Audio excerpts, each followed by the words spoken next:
Detective versus sleuth. तो movie की शुरुआत में ली नाम की लड़की को दिखाते हैं, जिसकी हालत देखकर साफ पता चल रहा होता है कि वो किसी किडनैपर के चंगुल से बचकर भागी है। वो जहां जहां जा रही होती है अपनी सराउंडिंग्स को अच्छे से देख रही होती है, जैसे उसने कितने कदम पर लेफ्ट टर्न किया, कितने पे राइट किया, या कितनी दूर आने पर उसे पानी की आवाज आई, ताकि पुलिस को उस जगह के बारे में वो बता पाए कि कौन सी जगह पर उसे किडनैप करके रखा गया था। तभी वहां पर फॉन्ग नाम का एक पुलिस ऑफिसर आकर ली को संभालता है और उससे कहता है कि तुम्हें घबराने की कोई जरूरत नहीं, अब हम तुम्हें बचाने आ गए हैं। अगले दिन फॉन्ग और बाकी पुलिस वाले जैक नाम के आदमी के घर पर जाते हैं, क्योंकि जो रास्ता ली ने बताया था वहां जाने पर पुलिस को जैक का घर मिला है। यही नहीं, उस घर के गार्डन में 5 लड़कियों के कंकाल भी बरामद हुए। अब इससे पुलिस को यह साबित करना मुश्किल नहीं था कि यह हत्या जैक ने की है और ली का भी किडनैप उसी ने किया है। पर जैक तो अपनी बेटी को गोद में लिए सिर्फ इतना कह रहा होता है कि देखिए, मुझे फंसाया जा रहा है, मैंने किसी की हत्या नहीं की। अब वो पुलिस वालों को भगाने के लिए चाकू से डराने की कोशिश कर रहा होता है, लेकिन इस चीज से फॉन्ग तुरंत जैक से उसकी बेटी को दूर कर देता है। और दूसरी ओर सरयान नाम का एक ऑफिसर जैक को शूट करके मार डालता है। उसके मरने के बाद पुलिस वाले द बुचर केस को कर देते हैं बंद, क्योंकि बुचर केस उन्हीं 5 लड़कियों की हत्या और ली का अपहरण था। अब हमें 4 साल के बाद द डेविल कॉप केस का सीन दिखाया जाता है, जहां एक नकाबपोश इंसान फिलिप नाम के एक एक्स पुलिस ऑफिसर के मुंह पर गन पॉइंट किया होता है, और जैसे वहां पर पेट्रोलिंग करते हुए 2 पुलिस वाले आते हैं, वो नकाबपोश उन 2 पुलिस वालों के साथ फिलिप को भी शूट करके मार डालता है और अपनी गन फिलिप के हाथ में डालते हुए उसे उसका जूता भी पहना देता है, जो हड़बड़ी में फिलिप के पैरों से निकल गया था।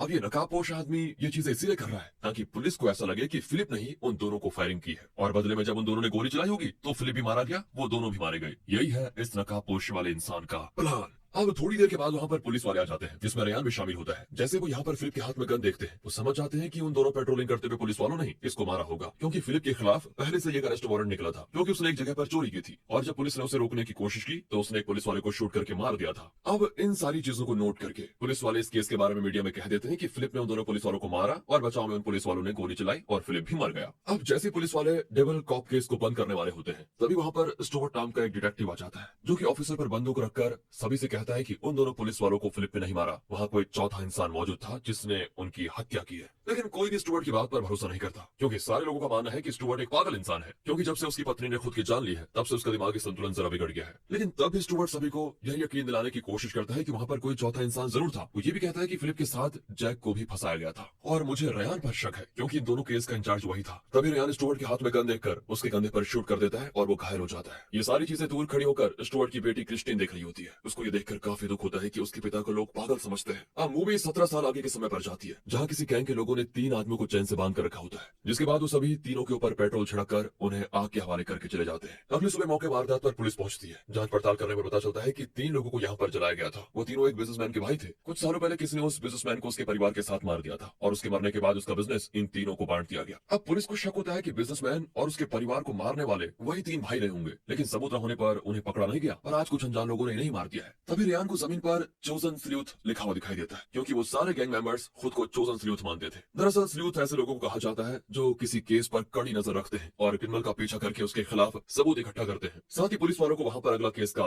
नंबर भी लिखा मिलता है, जिस केस में 21 लड़कियों की किडनैपिंग हुई थी। उसमें से 2 लड़कियों की बॉडी मिली, लेकिन 19 की तो बॉडी कहीं मिली ही नहीं। अब ये सभी लोग अंदाजा लगाते हैं कि हो सकता है स्लूथ गैंग उसी सीरियल किलर को मारने गई होगी जिसने उन 21 लड़कियों को मारा, क्योंकि वो अभी तक पुलिस में पकड़ा नहीं गया है। दूसरी ओर स्टुअर्ट सड़क पर बैठकर अपना काम कर रहा होता है, क्योंकि उसके पास रहने के लिए घर तक भी नहीं है। वो सड़क पर ही रहकर अपनी जिंदगी बिताता है, और उसने जितने भी केस सॉल्व करने की कोशिश की होती है उन सभी की जानकारियां वो दीवार पर लिख देता है, ताकि वो एक दिन उन सभी के असली क्रिमिनल तक पहुंच पाए। तभी वहां पर एक आदमी आता है जो खुद को वही सीरियल किलर बताता है जिसने इन 21 लड़कियों को मारा जिस केस की अभी बात हो रही थी। इतना ही नहीं, उन लड़कियों को मारकर इसने सीवर में फेंक दिया था। अब वो स्टुअर्ट से कहता है कि तुमने मेरे केस के बारे में काफी सारी जानकारी निकाली है, इसलिए तुम मुझे अच्छे से पहचानते होंगे, मैं यहाँ तुमसे मदद मांगने आया हूँ। दरअसल दोस्तों, आपको बता दूं, ये आदमी मर चुका है, और ये एक तरह से इसकी आत्मा है जो किसी और को नहीं दिखाई दे रही है, सिर्फ स्टुअर्ट को ही दिखाई दे रही है। मरने के बाद इसकी आत्मा को शांति नहीं मिली, तो इसने सोचा प्रायश्चित करने के लिए मैं स्टुअर्ट की मदद से सभी को बता दूं कि मैंने ही उन लड़कियों को मारा, और फिर जिन्होंने मुझे मारा यानी कि स्लूथ गैंग ने, उन्होंने मेरी बॉडी पर एक नंबर लिखा है, उसी से अगले केस के बारे में पता चलेगा। और दोस्तों, स्टुअर्ट के पास भी एक ऐसी शक्ति थी जिसकी वजह से वो किसी मरे हुए इंसान को देख सकता था, इसलिए वो किलर के साथ वहां पर जाता है जहां उस किलर ने उन लड़कियों को मारकर फेंका था। फिर किलर ये भी बताता है कि स्लूथ गैंग के मेंबर ने मुझे मारकर शायद सीवेज के उस तरफ फेंका है। अब स्टुअर्ट एक नदी के पास जाता है जहां से सीवेज का पानी होकर गुजरता है, क्योंकि रात भर बारिश की वजह से किलर की बॉडी यहीं पर आ गई होगी, और होता भी ऐसा ही है। स्टुअर्ट को वहां उस किलर की बॉडी मिल जाती है जो पानी में रहकर काफी सड़ चुकी थी, लेकिन उसकी बॉडी अभी आधी होती है, आधी बहकर शायद दूसरी ओर निकल गई, इसलिए वहां पुलिस आकर कलेक्ट कर लेती है। लेकिन उन्हें इस बात पर यकीन नहीं होता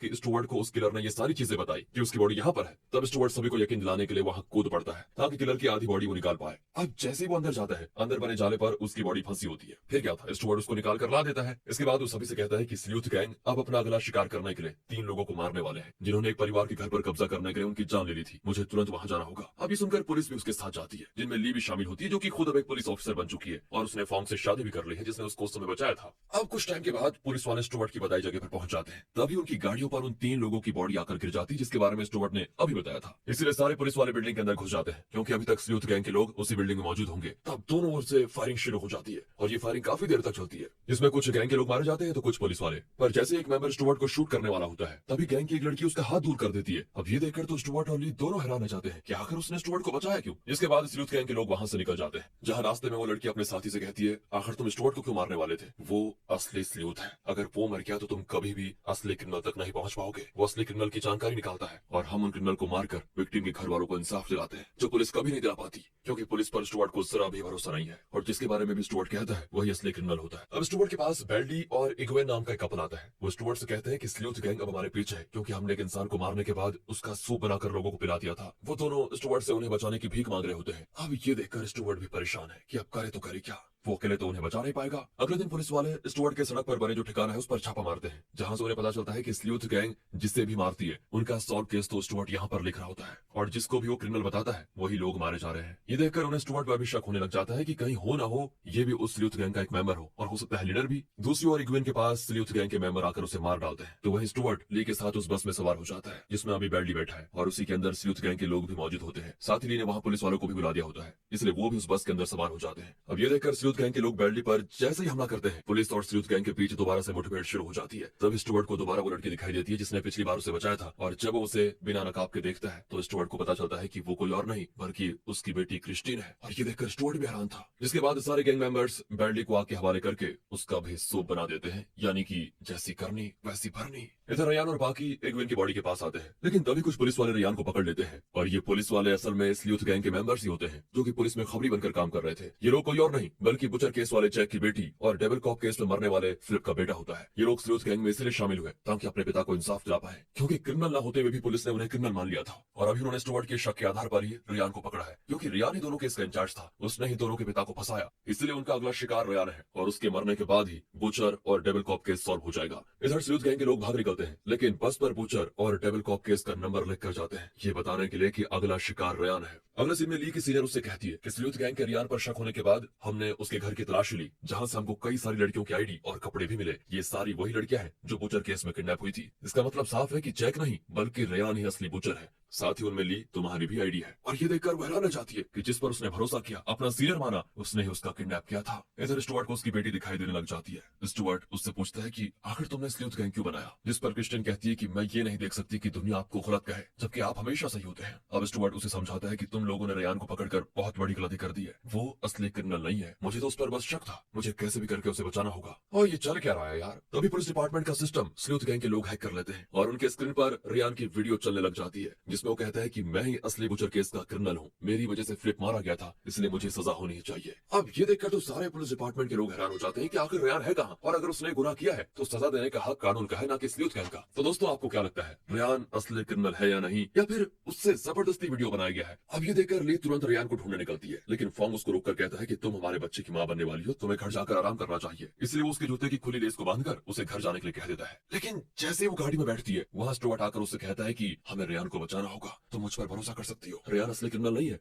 तब ना चाहते हुए भी ली स्टुअर्ट पर भरोसा करके उसे अपने साथ लेकर चलती है, जिसके पीछे पुलिस लग जाती है, क्योंकि उन्हें स्टुअर्ट पर पहले से शक था, और अब ली भी उसके साथ भाग गई, जिससे उन्हें दोनों पर शक हो जाता है। अब रास्ते में स्टुअर्ट ले को बताता है कि मेरे हिसाब से डेविल केस और बुचर केस में क्या हुआ था ये मैं तुम्हें बताता हूँ। तब उसकी बातों को सुनकर ले को भरोसा होने लग जाता है कि शायद स्टुअर्ट सही कह रहा है, रियान असली क्रिमिनल नहीं है। इसलिए वो गाड़ी के जीपीएस को बंद कर देती है, जिससे पुलिस उस गाड़ी को ट्रेस नहीं कर पाती। तब स्टुअर्ट ले को उसी जगह पर लेकर जाता है जहाँ वो पहली बार फॉन्ग से मिली थी, और वहां पर स्टुअर्ट ले की बॉडी पर किडनैपर के दिए हुए सारे चोट के निशान को देखता है। इससे उसे पता चल जाता है कि जिसने ये निशान दिए हैं उस इंसान ने बचपन में बहुत ज्यादा टॉर्चर सहा होगा, और उसी चीज का उसके दिमाग पर गलत असर हुआ, इसलिए उसने लड़कियों को किडनैप करके उन्हें टॉर्चर करना शुरू कर दिया। पर तब उसकी नजर ली के जूते पर पड़ती है, जिसकी लेस फॉन्ग ने बांधी थी। अब ये देखकर स्टुअर्ट हैरान रह जाता है। उसे याद आता है कि सेम ऐसे जूते की लेस फिलिप के जूते पर उस क्रिमिनल ने बांधी थी, यानी कि उसे बांधने वाला फॉन्ग ही था। साथ ही जब पहली बार ली फॉन्ग को मिली थी तो वो ईस्ट की तरफ से आ रही थी, और फॉन्ग ने रिपोर्ट में लिखा था कि वो वेस्ट की तरफ से आ रही थी, जिस वजह से स्टुअर्ट को यह शक होने लग जाता है कि हो ना हो असली क्रिमिनल उन दोनों केस का फोंग ही है। इसलिए अब वो ईस्ट की तरफ उसी जगह पर जाने के लिए निकल जाता है जहां से ली के हिसाब से वो भाग निकली थी। पिछली बार जब जैक फंसा था तब ली की बताई हुई जगह पर यानी कि वेस्ट की तरफ जाने से जैक का घर मिला था, इसलिए उसे क्रिमिनल समझा गया। और इस बार ईस्ट की तरफ जाने से जिसके अंदर 25 से ज्यादा लड़कियों के कंकाल पड़े होते हैं, यानी कि बूचर केस में टोटल 30 लड़कियां मरी थी जिन्हें फोंग नहीं मारा था, और जैक को फंसाने के लिए 5 लड़कियों के कंकाल को जैक के गार्डन में छुपा दिया। अब ये जानकर ली एकदम घबरा जाती है कि जिससे वो अपना पति समझ रही है वो उसका किडनैपर निकला। अब स्टुअर्ट जब उस जगह की तलाश ले रहा होता है तब उसे वहां उसका पिया हुआ सिगार और अंदर आने की वजह से उसके जूते के निशान जमीन पर दिखाई देते हैं।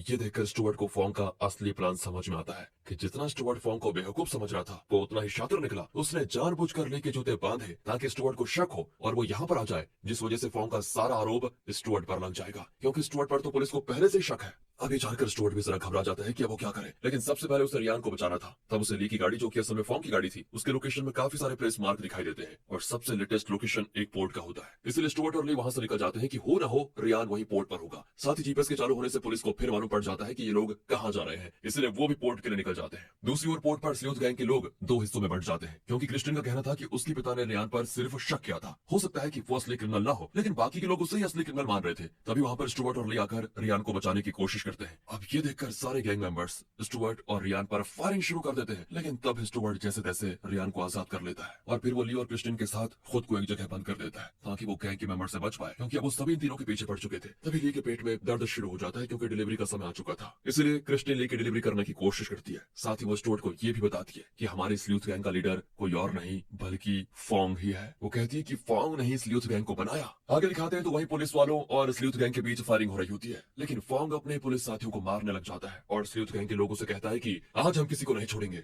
इसलिए वो लोग भी जोश में आ जाते हैं। लेकिन फायरिंग में स्लूथ गैंग के काफी लोग मारे जाते हैं और जब फोंग भी स्टुअर्ट के कपड़े पहनकर पुलिस और स्लूथ गैंग के मेंबर्स को मारना शुरू कर देता है तो पुलिस वालों को शक हो जाता है कि दोनों केस का असली क्रिमिनल स्टुअर्ट ही है। तो वहीं ली बच्चे को जन्म देती है, लेकिन तभी वहां पर फोंग आ जाता है जो स्टुअर्ट और बाकियों को मारने की कोशिश करता है, पर वहां वो सबसे पहले क्रिस्टियन को पकड़ता है। स्टुअर्ट उससे पूछता है कि आखिर तुमने स्लूथ गैंग क्यों बनाया, जिस पर फोंग कहता है कि मैंने सड़क पर बने तुम्हारे सारे केस को अच्छे से समझा तो मुझे पता चला कि तुम बस कुछ ही कदम पर दूर हो और मेरा क्राइम दुनिया के सामने आने वाला है, इसलिए मैंने इस गैंग को बनाया जिसका काम मेरे किए हुए क्राइम के सबूतों को मिटाना था। वो लोग तो अनजाने में ही उन्हीं लोगों को मारते जो मेरा क्राइम दुनिया के सामने ला सकते थे, इसलिए मैंने सारे सबूतों को मिटा दिया। अब आज के बाद दुनिया के लिए असली स्लूथ मैं हूँ और तुम उन दोनों केस के असली क्रिमिनल जिसे जिंदगी भर अब जेल में सड़ना होगा। इतना कहकर वो क्रिस्टियन को शूट करके मार डालता है। इधर रियान पुलिस वालों को सारी बात बताता है कि मुझे फोंग की माँ और उसके भाई के हत्यारे का पता चल चुका है और उन्हें मारने वाला कोई और नहीं बल्कि फोंग ही है, क्योंकि उन दोनों ने उसे बचपन में बहुत टॉर्चर किया था और इसी का बदला उसने उन दोनों को मार कर ले लिया। और ये बात मैं दुनिया को ना बता दूं तो उसने स्लूथ गैंग को मेरे खिलाफ भड़का दिया कि असली क्रिमिनल मैं हूँ और मेरे घर पर लड़कियों के कपड़े डाल दिए। फिर स्लूथ गैंग ने मुझे मारकर वो वीडियो जबरदस्ती रिकॉर्ड करवाया, लेकिन मैं तो असल में इन चीजों में हुई नहीं, इनके पीछे तो फोंग है। अब ये सुनकर सभी बिल्कुल हैरान रह जाते हैं। दूसरी तरफ